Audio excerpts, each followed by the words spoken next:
कैसे हो मेरे पढ़ाकू? बढ़िया। चैप्टर नंबर 6 ख़त्म हो चुका।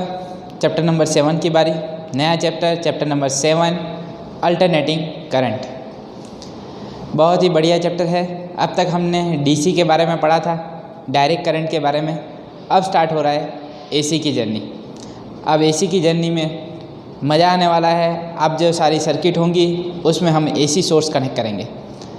अब तक जो भी सर्किट कंसिडर करते थे उसमें डीसी बैटरी कनेक्ट करते थे, अब एसी सोर्स कनेक्ट किया जाएगा तो चीज़ें बदल जाएंगी।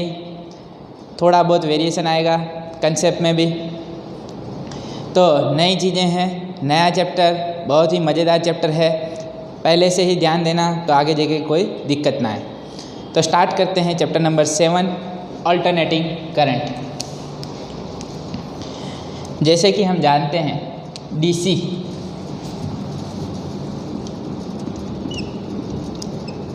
Means direct current.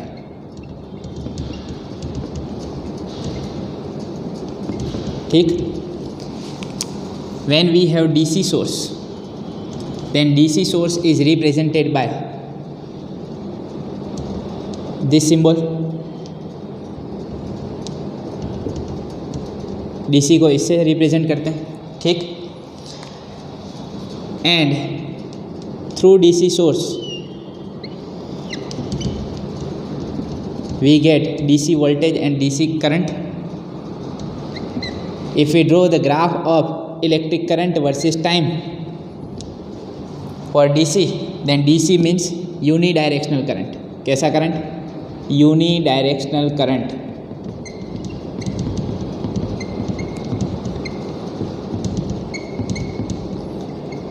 ऐसा करंट जो एक ही डायरेक्शन में फ्लो हो रहा हो, उसकी डायरेक्शन चेंज ना हो। हमको मालूम है करंट कहाँ से फ्लो होगा, higher potential to lower potential. जब क्लोज सर्किट बनाएंगे तो करंट फ्लो होना स्टार्ट हो जाएगा higher to lower. The graph of I versus T will be like this for DC. Direct current के लिए अगर ग्राफ ड्रॉ करें आई वर्सेस टी का तो ग्राफ कुछ ऐसा रहेगा क्या? ठीक। Now here you can C for each and every time interval, अलग अलग टाइम पे अगर देखा जाए तो करंट कैसा है, एक ही डायरेक्शन में। अगर करंट पॉजिटिव है तो पॉजिटिव रहेगा, करंट नेगेटिव है तो नेगेटिव रहेगा। मतलब जिस डायरेक्शन में करंट फ्लो हो रहा है उसी डायरेक्शन में करंट फ्लो होता है डीसी में। तो ये हो गया आई वर्सेस टी का ग्राफ। ज़रूरी नहीं है कि करंट स्टेडी ही रहे, अगर करंट वेरी कर रहा है तो ग्राफ कुछ ऐसा हो जाएगा। The graph of I versus T will be like this. ऐसा ग्राफ मिलेगा।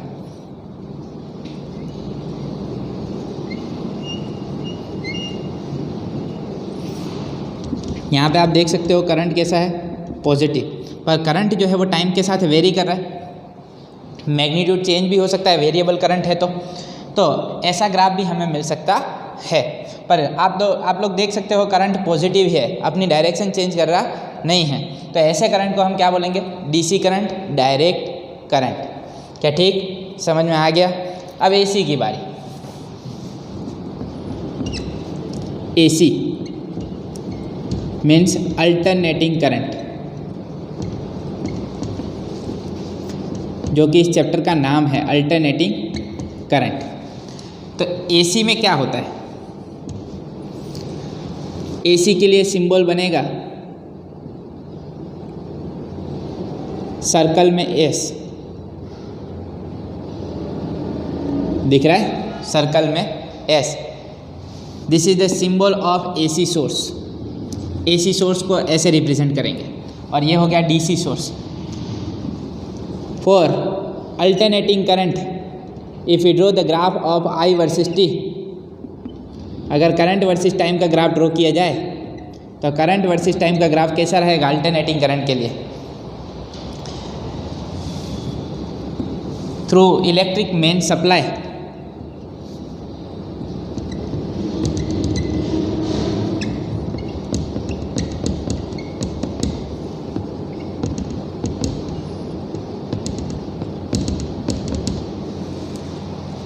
in our houses we get AC voltage and AC current। It means current that is the function of sign. AC generator में हम पढ़े थे, याद है, हमने formula obtain किया था EMF E is equal to E not sine omega T, और करंट का फॉर्मूला ऑब्टेन किया था I is equal to I not sine omega T. So through electric main supply we get the current which changes with time and that is the function of sine. ऐसा current हमें मिलता है जो time के साथ very करता है। Magnitude तो चेंज होता ही है, उसके साथ साथ डायरेक्शन भी चेंज होती है, मतलब ऐसे भी फ्लो हो रहा होता है और ऐसे भी फ्लो हो रहा होता है। फिक्स टाइम इंटरवल पे वो अपनी डायरेक्शन चेंज करता रहता है। तो I वर्सेस T का ग्राफ कैसा बनेगा AC के लिए? कुछ ऐसा ग्राफ बने,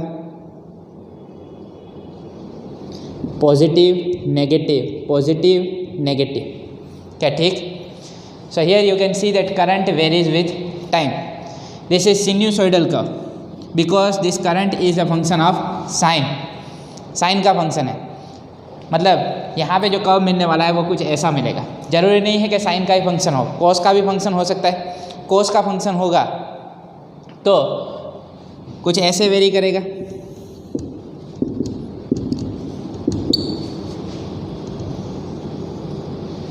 ठीक है?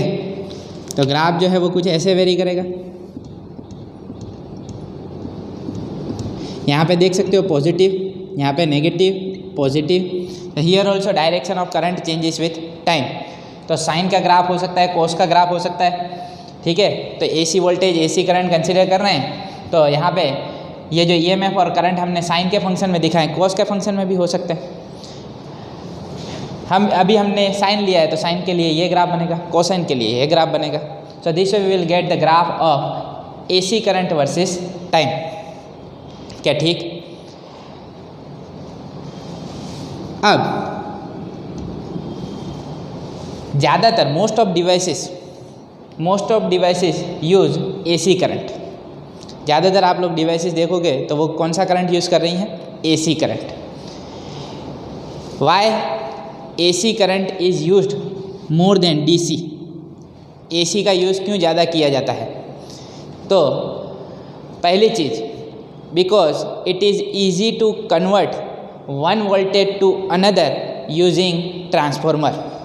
One value of voltage to another value, मतलब वोल्टेज की वैल्यू रिड्यूस करनी है, बढ़ानी है, तो वो भी चीज़ की जा सकती है using transformer. And about transformer we will study in this chapter only. Chapter number 7 में ही हम ट्रांसफॉर्मर के बारे में पढ़ने वाले हैं। तो ट्रांसफॉर्मर कैसे वोल्टेज की वैल्यू बढ़ाता है, कैसे वोल्टेज की वैल्यू रिड्यूस करता है, वो चीज़ हमें इस चैप्टर में पता चल जाएगी। तो वोल्टेज की वैल्यू भी चेंज की जा सकती है। एक वोल्टेज से दूसरे वोल्टेज पे हम जा सकते हैं जब हमारे पास AC करंट हो, AC वोल्टेज। दूसरी चीज़, electrical energy can be transmitted economically over long distances, मतलब ज़्यादा दूरी तक इलेक्ट्रिकल एनर्जी ट्रांसमिट की जा सकती है अगर हमारे पास कैसा सोर्स हो? AC। अगर हमारे पास AC सोर्स हो तो इकोनॉमिकली चीप रेट में हम इलेक्ट्रिकल एनर्जी ट्रांसमिट कर सकते हैं, जो कि DC में काफ़ी महंगी प्रोसेस हो जाती है। That's why nowadays we use AC more than DC। ज़्यादातर AC सोर्स का यूज़ होता है DC की कंपैरिजन में। Most of the devices which we are using in day to day life they work on this AC current, AC voltage. तो जैसे कि example ले लो रेडियो में जब हमें कोई पर्टिकुलर FM में कोई चैनल सुनना होता है, when we want to tune in particular channel, at the time we can tune in that channel using AC circuit. कौन सी सर्किट? AC सर्किट का यूज़ किया जाता है उसमें, और वो सारी सर्किट हम इस चैप्टर में पढ़ने वाले हैं। तो अब ज़्यादातर यूज़ जो हो रहा है वो AC का होता है। And the credit of AC goes to Nikola Tesla. किसको एक क्रेडिट जाता है AC का? Nikola Tesla. क्या समझ में आ गया? लिखना चाहते हो जल्दी से लिख लो।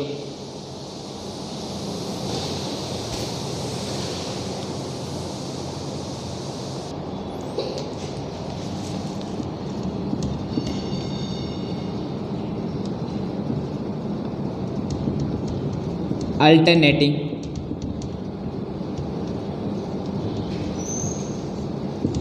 Current, alternating current. Alternating current is represented by I is equal to I not sine omega t. अभी क्या करंट ले लेते हैं, I is equal to I not sine omega t. E M F E is equal to E not sine omega t. क्या ये चीज़ें हम पढ़े हुए हैं? ठीक है।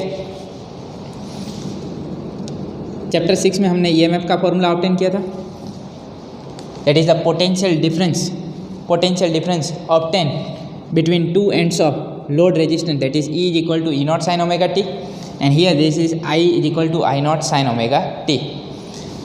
चलो एसी करंट, एसी वोल्टेज मिल गए हमें। Now what is this? This is the instantaneous value of electric current. क्या है? At any particular time this is the value of electric current. This is instantaneous value of EMF. मतलब time के साथ ये very करने वाले हैं, जैसे जैसे टाइम बदलेगा तो इलेक्ट्रिक करंट चेंज होगा, ईएमएफ चेंज होगा। ठीक है।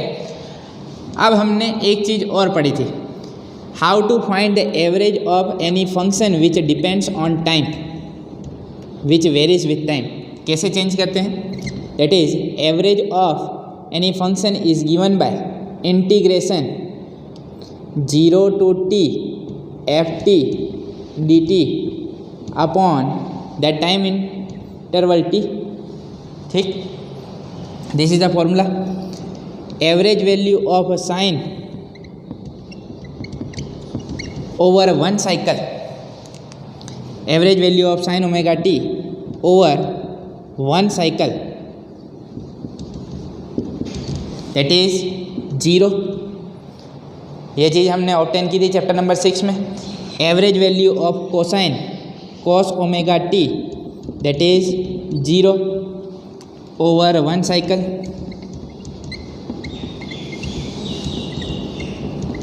Right.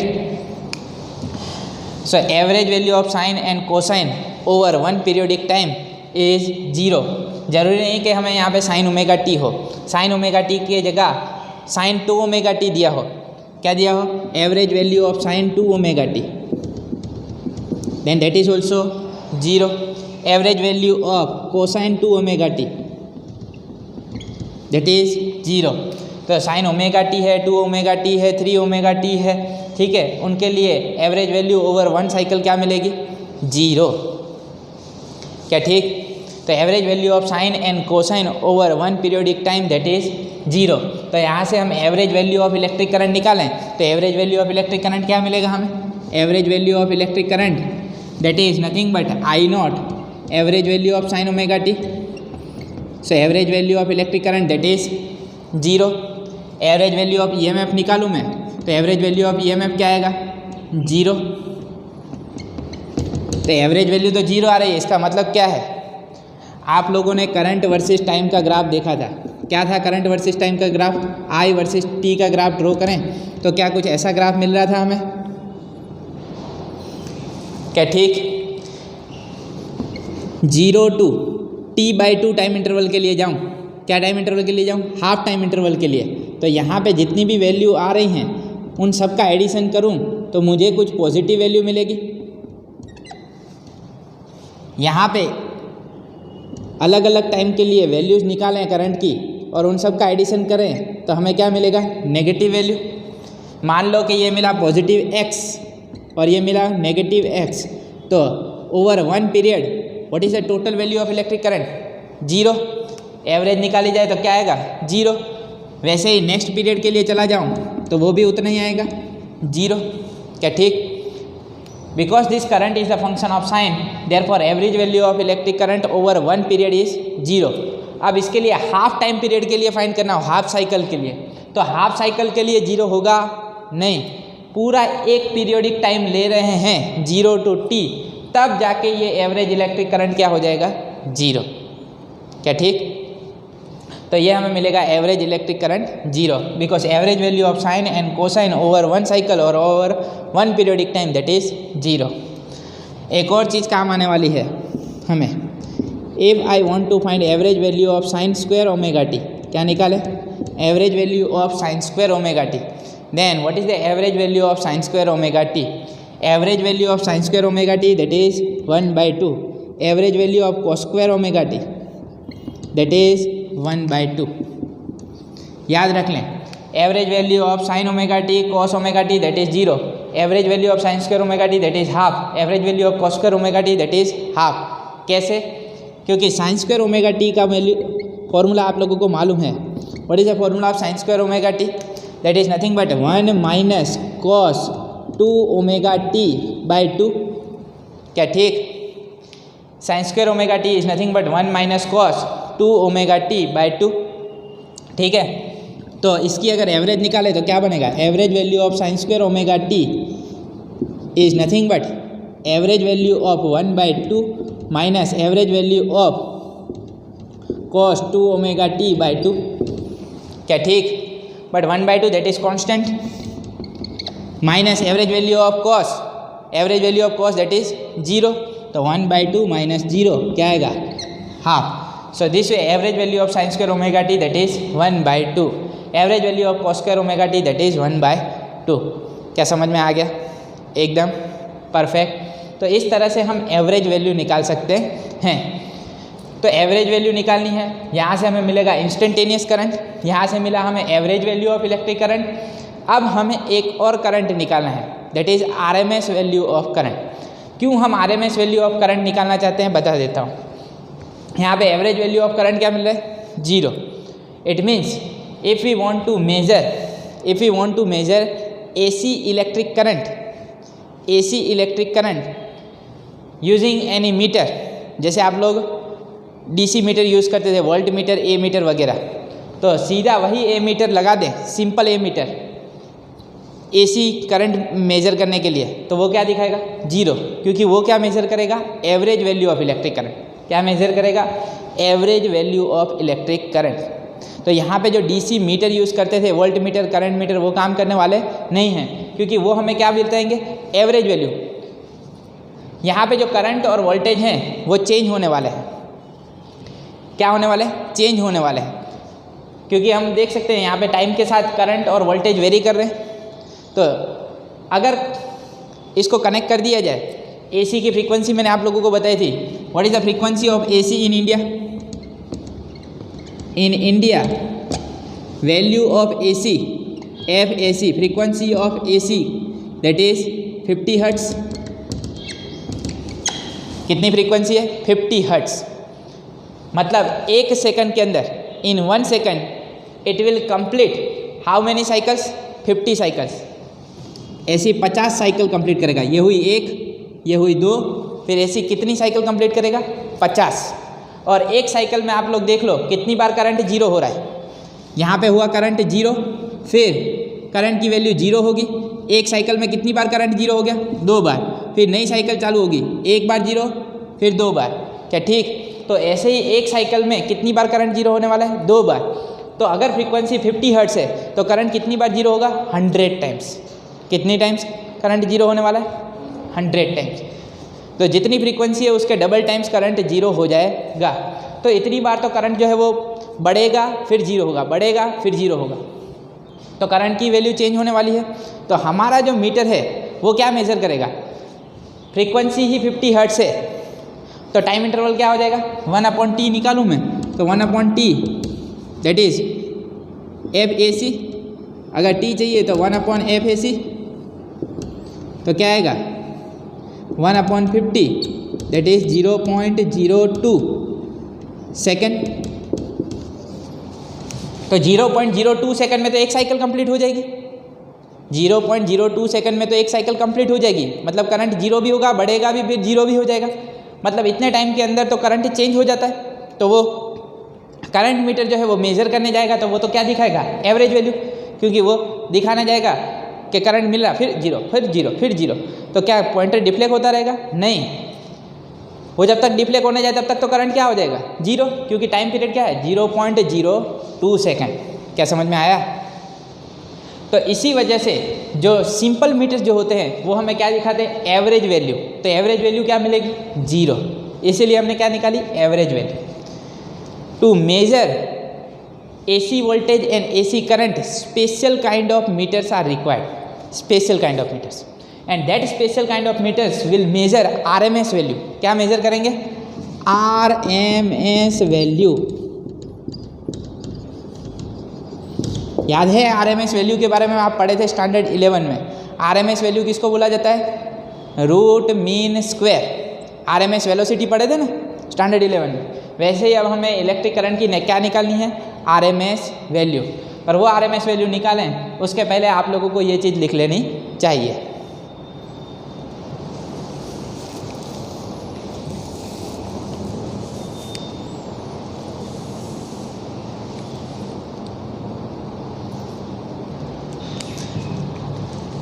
Instantaneous value of current आप लोगों ने देख लिया, एवरेज वैल्यू ऑफ करंट देख लिया।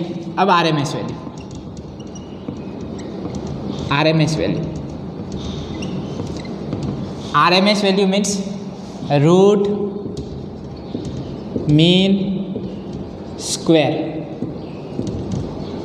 किसी का भी आरएमएस निकालना है तो पहले क्या करेंगे? स्क्वायर, फिर क्या निकालेंगे? मीन, फिर क्या ले लेंगे? उसका रूट। चलो पहले तो इंस्टेंटेनियस वैल्यू ऑफ करंट लिख लेते हैं। Instantaneous value of electric current that is I is equal to I not sine omega T. ठीक है, ये हो गई मैक्सिमम वैल्यू ऑफ करंट।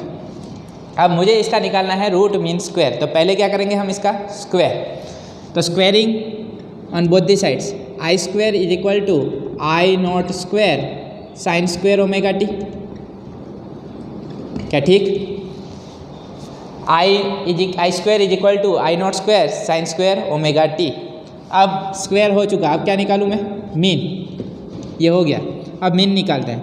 तो mean value of I square is equal to mean value of I not square sine square omega T. I not क्या है? Maximum value, वो तो होती है कांस्टेंट, तो उससे तो बाहर निकाल लेंगे। तो ये क्या बनेगा? I not square average value of sine square omega t. मुझे बताओ average value of sine square omega t क्या बने? अभी सीखा ना, average value of sine square omega t क्या बनेगा? 1/2। क्या बनेगा? 1/2। तो I not square by 2 because average value of sine square omega T that is 1/2। चलो तो ये हमें मिल गई mean value of I square. तो स्क्वायर हो गया, मीन हो गया, अब क्या ले लें? Root. Taking root on both the sides, तो root of mean I square is equal to root of I not square by 2। So this can be written as IRMS। क्या लिखेंगे? IRMS, root mean square electric current, RMS current that is I naught by root 2। क्या बनेगा? I naught by root 2। This is the value of RMS current. ये basic चीज़ें आप लोगों को मालूम होनी चाहिए। चैप्टर तो बाद में स्टार्ट करूँगा, पर पहले इंट्रोडक्शन में मैंने ये सारी चीज़ें क्यों ली हैं? क्योंकि बाद में जैसे ही सर्किट सॉल्व करेंगे तब हमें RMS वैल्यू की ज़रूरत पड़ेगी, एवरेज वैल्यू की ज़रूरत पड़ेगी, तो ये सारी चीज़ें हमें आनी चाहिए। तो RMS वैल्यू ऑफ करंट क्या मिलेगा? I naught by root 2। I naught by root 2 की वैल्यू करीब करीब मिलेगी 0.707 आई नॉट। ठीक है, तो मतलब देख सकते हो RMS value of current that is 70% of maximum value. 70% of maximum value मतलब मैक्सिमम वैल्यू जो करंट की होती है उसका 70% होगा RMS वैल्यू करीब करीब। अब वैसे ही हम निकाल सकते हैं RMS वैल्यू ऑफ EMF। क्या निकाल लें? RMS value of voltage. तो ERMS निकालना हो तो क्या बनेगा? E का फॉर्मूला क्या है? E is equal to E not sine omega T. अगर इसको स्क्वायर करूं तो चीज़ वही की वही बनेगी, तो मुझे ERMS भी क्या मिलेगा? ERMS is equal to E naught by root 2। क्या मिल जाएगा? E naught by root 2 and that is nothing but 0.707 times E naught. क्या ठीक? 0.707 टाइम्स ई नॉट। यहाँ से अगर हम EMF वर्सेस टाइम का ग्राफ ड्रॉ करें तो कुछ ग्राफ ऐसा मिलेगा। क्या ठीक? तो ये मिलेगा हमें E। अगर यहाँ पे मैं इलेक्ट्रिक करंट का ग्राफ ड्रॉ करूँ, electric current also if I want to draw then graph of electric current versus time will be like this. ठीक है, अभी दोनों का फेज क्या है? सेम है। क्या होता है फेज डिफरेंस आगे धीरे धीरे मालूम चलेगा। ठीक है, तो ये ग्राफ हो गया हमारा इलेक्ट्रिक करंट का। क्यों इलेक्ट्रिक करंट थोड़ा सा कम है? रेजिस्टेंस की वजह से, सर्किट में जो कंपोनेंट कनेक्ट करेंगे उसका रेजिस्टेंस मिलेगा, ठीक है, तो उसकी वजह से। अभी हम जैसे ही सर्किट लेंगे तो पता चल जाएगा। अब यहाँ पे अगर देखा जाए तो ERMS हमें कहाँ पे मिलेगा, यहाँ से थोड़ा सा कम, क्योंकि दैट इज़ 70% ऑफ दिस, तो ये हो जाएगा ERMS। करंट का चाहिए तो कहाँ पे मिलेगा, दिस इज IRMS। क्या ठीक। तो हमें जनरली जो भी AC में वोल्टेज दिए होते हैं, करंट दिए होते हैं, वो कौन से होते हैं, RMS वैल्यू। हम मीटर से जो मेज़र करते हैं वो हमें कौन सा वोल्टेज देता है, RMS वोल्टेज। क्या देता है, RMS करंट, ठीक है। तो ये सारी चीज़ें हमें मिलने वाली हैं। जैसे कि इंडिया के लिए, फॉर इंडिया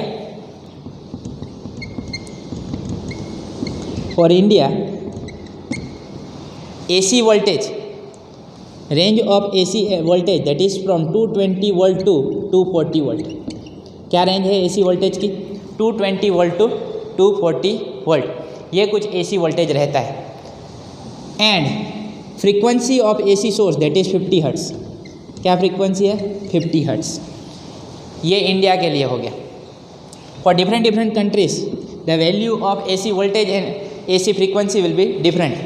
फॉर USA, अगर USA के बारे में टॉक करें,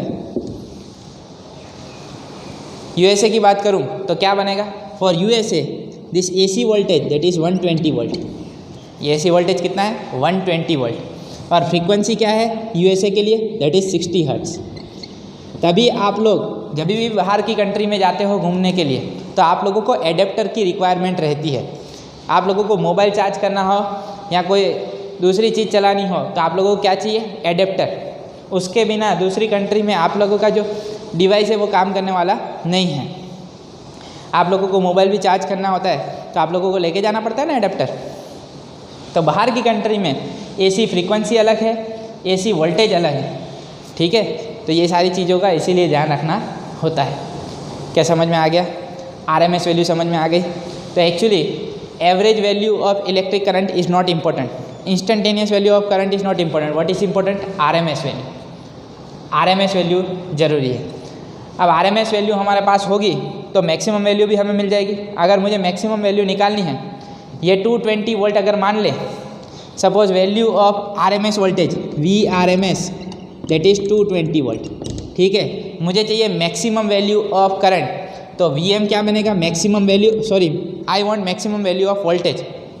तो VM क्या मिले, यहाँ से देखो फॉर्मूला से, VM is √2 times VRMS, √2 times VRMS मतलब √2 इंटू 220, √2 दैट इज़ 1.414, 1.414 इंटू 220 करो तो करीब करीब ये मिलेगा 311 वोल्ट। तो मैक्सिमम वोल्टेज जो हमें मिल रहा होता है, मैक्सिमम वोल्टेज जो AC सोर्स में से मिल रहा होता है वो तो कितना होता है, 311 वोल्ट। पर जनरली जो मीटर से मेज़र करते हैं वो क्या होता है, RMS वोल्टेज, वो क्या रहता है 220 वोल्ट, ठीक है। तो RMS value of current and RMS value of voltage both the things are important. क्या ये सारी चीज़ें समझ में आ गई, एकदम परफेक्ट। ये सारी चीज़ें बेसिक हैं। इसी के बाद हम ये सारी चीज़ें समझ में आ गई हो तो ही हम सर्किट पे आगे बढ़ सकते हैं, अदरवाइज सर्किट पे जाने का कोई मतलब नहीं है। अगर ये सारी चीज़ें क्लियर है तो एक बार जल्दी से लिख लीजिए।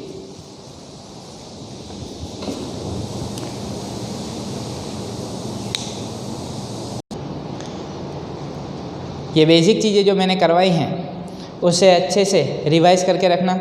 नेक्स्ट टाइम हम सर्किट सॉल्व करेंगे, पर आज तक के लिए सिर्फ इतना ही। स्वस्थ रहें, मस्त रहें, दीपक सर के साथ पढ़ते रहें।